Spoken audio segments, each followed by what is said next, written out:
So the first reading from the book of Samuel. Who doesn't like a good war story? So here the Israelites have got the ark with them, the presence of God that they bring into battle, and of course we hear that and we're like, all right, God's going to come and they're going to be good and they're going to defeat the Philistines and they're going to conquer. And then they didn't. And not only did they get defeated, but the ark got stolen, right? And they got 30,000 of their men killed. Because the Philistines, I like the way that it says they fought manfully, right? They fought manfully. It didn't say they fought boyishly or they didn't fight womanly, but they fought manfully. There's a difference with men and women, right? Okay?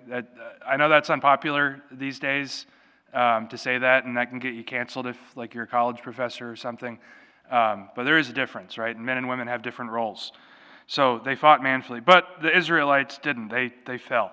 And I couldn't help but, while listening to this reading, think of the story of our patroness, St. Clare, as well, right? St. Clare is depicted with a monstrance because the story goes that as the sisters were there in the convent, the Saracens came to sack the convent and to do bad things that bad men do to women.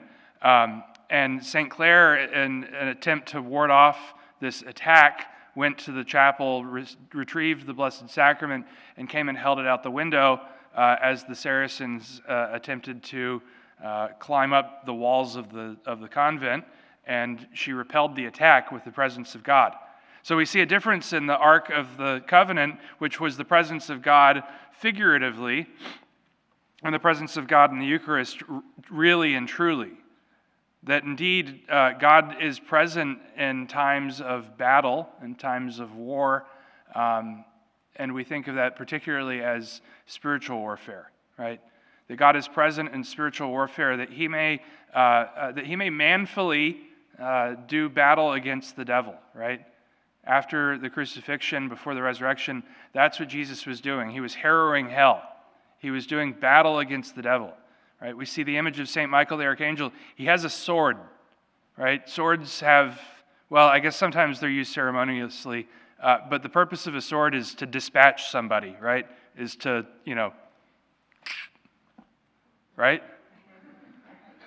That might not be, the most kosher thing to talk about either, but, right? St. Michael's there with a sword pointed, tipped down at Satan's head, right? He's ready to take him out. And so we recognize in our own lives that there is indeed spiritual warfare and that the presence of God is the only thing that can allow us to conquer, right? The presence of God is the only thing that can allow us to be victorious.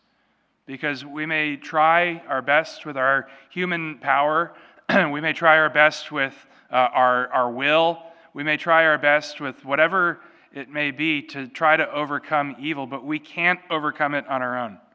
Right? We cannot overcome evil on our own. But that's the goodness of the Incarnation, is that the light came into the darkness and the darkness did not comprehend. Right? The light of Christ banished away the darkness of evil. Darkness cannot exist where there is light.